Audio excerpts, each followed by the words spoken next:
What's up, everyone, and welcome to another Shotgun on Toy Reviews. I am Wilson, joined by Toast. Hello. And the wolf bitch himself, Mr. Burke. Meow. What are we reviewing in this episode, boys? This is Savage Crucible. I believe this is the Slate Lizard Man. Lemurian Slate. Why? Yeah. So confused. Yes, why this one out of... I can't remember how many there were. Like 20? Literally, he was the cheapest. So, much like back in the Valaverse video a couple of years ago, I like to support new small companies, and I was interested in what they were going to produce, so I just bought the cheapest one I could. I believe it was $15. From this is the orange to figure out if I want an apple. I love it. I understand. I more than understand. I invented the process. Right. Do you like him? Are you impressed? Do you not like him? Are you not impressed? Do you intend to buy more now that he's awesome, or less because he sucks? So the thing that I'm still unsure about is the human paint job. Because I don't like the digital renders that they've shown so far. It just looks like someone went in on a basic skin tone with a dodge and burn tool, and the humans look terrible. Really? Yes. Okay. But as far as creatures go, he's very cool. There's a ton of sculpt. A little bit lacking in the loincloth paint region, but again, $15. I can fix that myself. The articulation is super impressive. I'll get to that at some point. And He can do the Beta Ray Bill pose. Bonus.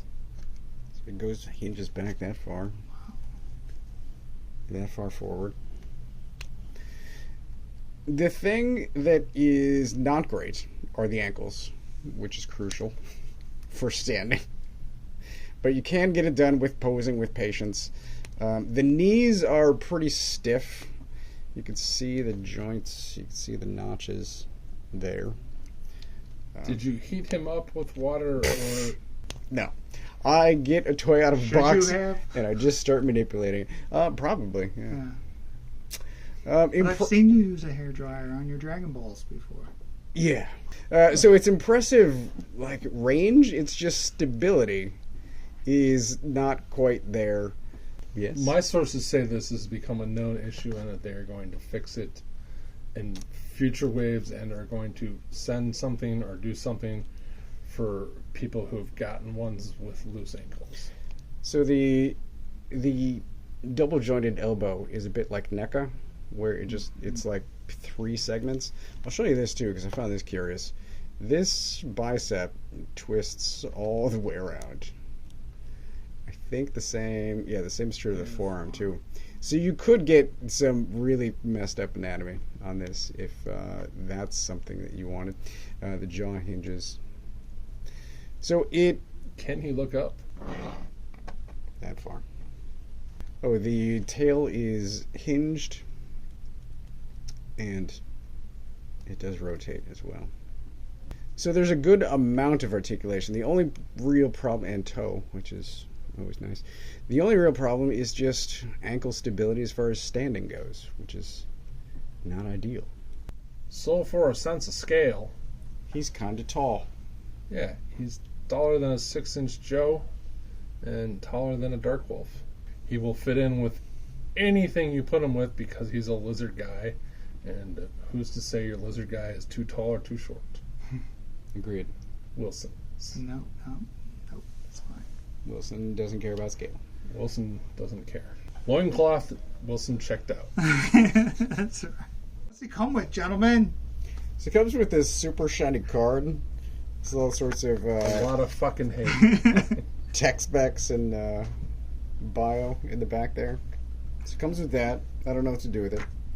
Comes with the sword that we saw at the beginning. I'm kind of assuming this is a sword. And he also comes with these posing hands, left and right.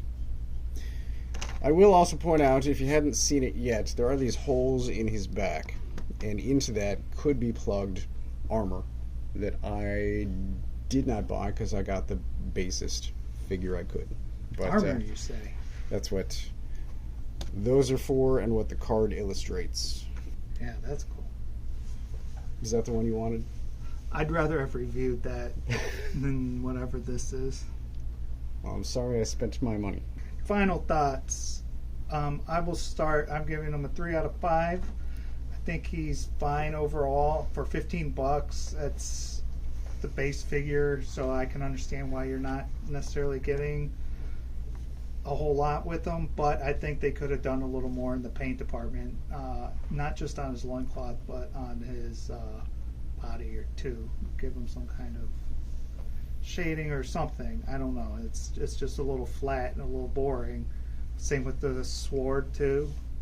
And then we got that. So the ankles are a big problem too. If he can't stand real well, or it takes patience, that's a little bit of a problem. But 3 out of 5. I will point out he doesn't come with a stand, but he does have holes in his feet.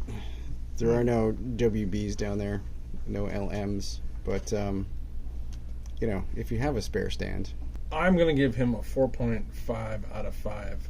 He would get a 5 out of 5 if his ankles and toes were not as loose as they are and his knees as hard as they are. And that is based on the fact that this is the $15 version, which does not have paint apps, does not come with anything. So it is exactly what it is purported to be. And for $15, he's amazing. I'm a bit torn. On the one hand, I would like some paint on the loincloth, except I could do that myself. And the ankles should be better, but if they're fixing that, then that's great. I haven't gotten an email that that's happening. But for the price point, it is really well done. So I don't want to hold too much against it. I think I'm going to go 4, because ankles are crucial. And in their current form, it's a chore. Well, that's been our thoughts on this. Did you pick any of these guys up? Did you get a bunch of armor to customize your own, or did you cheap out and go for this? I'm sorry. That's fun. Thanks for watching. Like, subscribe, and comment below.